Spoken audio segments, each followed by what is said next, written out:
رندی ہوئی سرگوشیانہ آواز میں کہا۔ وہ بے گناہ پکڑا گیا ہے، وہ 3 یتیم بہنوں اور بیوہ ماں کا اکلوتا سہارا ہے، وہ کام کے علاوہ کسی چیز میں دلچسپی نہیں لیتا۔ اس کی بات ادھوری رہ گئی۔ باہر ایک برسٹ فائر ہوا اور فضا ایک دلدوز مگر ادھوری انسانی چیخ سے لرز اٹھی۔ چیخ معدوم ہو گئی لیکن برسٹ چند ثانیوں تک جاری رہا۔ شاید کسی مشتعل وحشی نے اپنا پورا میگزین بد نصیب قیدی کے خستہ اور شکستہ جسم پر خالی کر دیا تھا۔ ظالموں نے اسے مار دیا، مینیجر کرب کے عالم میں کراہا۔ اب صبح تک اس کی لاش یوں ہی پڑی رہے گی۔ اس قسم کے بہیمانہ واقعات ان لوگوں کے معمولات زندگی کا ایک حصہ بن چکے تھے۔ اپنے تمام تر غم و غصے کے باوجود وہ زیادہ دیر تک کسی دکھ کو گلے لگائے رکھنے کے متحمل نہیں ہو سکتے تھے۔ اس لیے چند منٹ بعد ہی مینیجر کے غم و واندہ پر اس کے اپنے مسائل غالب آ گئے اور وہ حسرت بری نظروں سے حال کا جائزہ لیتا ہوا بولا، میری سمجھ میں نہیں آ رہا کہ میں انہیں کس طرح ان کے کمروں میں واپس بھیجوں۔ مجھے اور میرے آدمیوں کو آرام کی ضرورت ہے۔ ہم لوگ پتھر کے بتوں کی طرح ساری رات یوں ہی بیٹھے رہے تو کل دن بھر ہم کوئی کام نہیں کر سکیں گے۔ اس نے بے بسی سے اپنا سر ہتھیلیوں پر ٹکا لیا۔ اندھیرے کمروں کے مقابلے میں یہ لوگ یہاں اطمینان محسوس کر رہے ہیں تو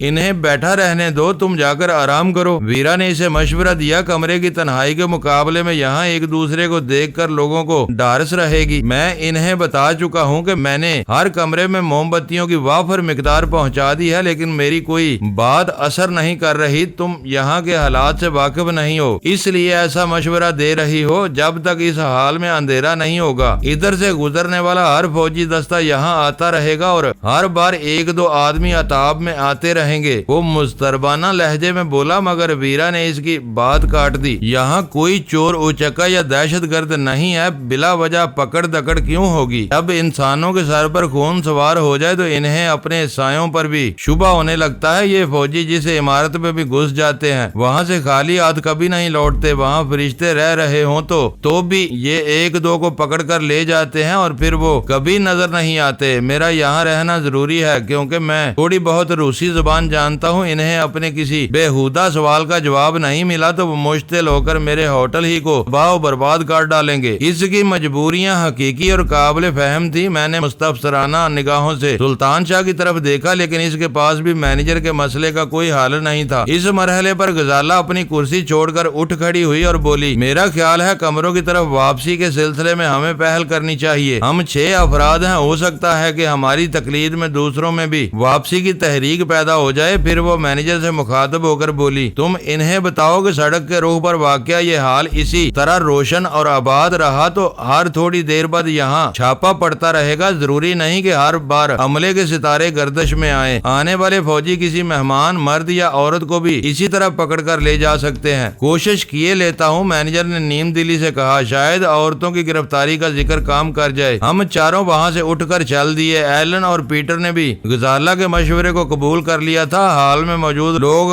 گردنیں گھما گھما کر ہمیں دیکھ رہے تھے۔ ہمارے باہر نکلنے سے پہلے ہی مینیجر نے بلند آواز میں اپنی تقریر شروع کر دی۔ مینیجر کے عملے کو ہنگامی حالات پر قابو پانے میں خاصی مہارت حاصل تھی، کیونکہ اس بار زینے بالکل ہی تاریک نہیں تھے، بلکہ تیل وغیرہ کے خالی ڈبوں کو مناسب مقامات پر اوندا کر کے ان کے پیندوں پر بڑی بڑی موم بتیاں روشن کر دی گئی تھی۔ گور اندھیرے میں وہ زوردار ناکافی روشنی بھی بہت غنیمت معلوم ہو رہی تھی۔ ہم آخری زینے پر تھے، پیچھے کسی کے تیز قدموں کی آہٹ سنائی دی۔ میں نے مڑ کر دیکھا تو چونک پڑا۔ وہ ہماری کوسٹر کا ڈرائیور روشن خان تھا۔ اس کے تیوروں سے برہمی مترشح ہو رہی تھی۔ تیزی کے ساتھ درمیانی فاصلہ طے کرنے کے بعد وہ راہداری میں ایلن کے ساتھ ہو لیا۔ کیا بات ہے، تم اجلت میں نظر آ رہے ہو؟ ایلن نے اپنی شکستہ اردو میں معنی خیز لہجے میں کہا۔ کمرے میں چل کر تم سے بات کرنی ہے، روشن خان نے بگڑے ہوئے لہجے میں جواب دیا۔ ان دونوں کے درمیان مزید کوئی بات نہیں ہوئی، لیکن میں نے اندازہ لگا لیا کہ حالات میری توقع کے مطابق جا رہے تھے۔ ہماری گفتگو ریکارڈ کرنے کی ناکام کوشش کرنے والے بیرے نے غالباً روشن خان سے وہی کچھ کہا تھا جو اسے بتایا گیا تھا۔ روشن خان کو یہ شبہ ہونا یقینی تھا کہ ویٹر کے ٹی پارٹ سے کیسٹ ریکارڈر ان ہی میں سے کسی نے اڑایا ہے۔ شاید روشن خان ان سے اسی معاملے پر بات کرنے آیا تھا۔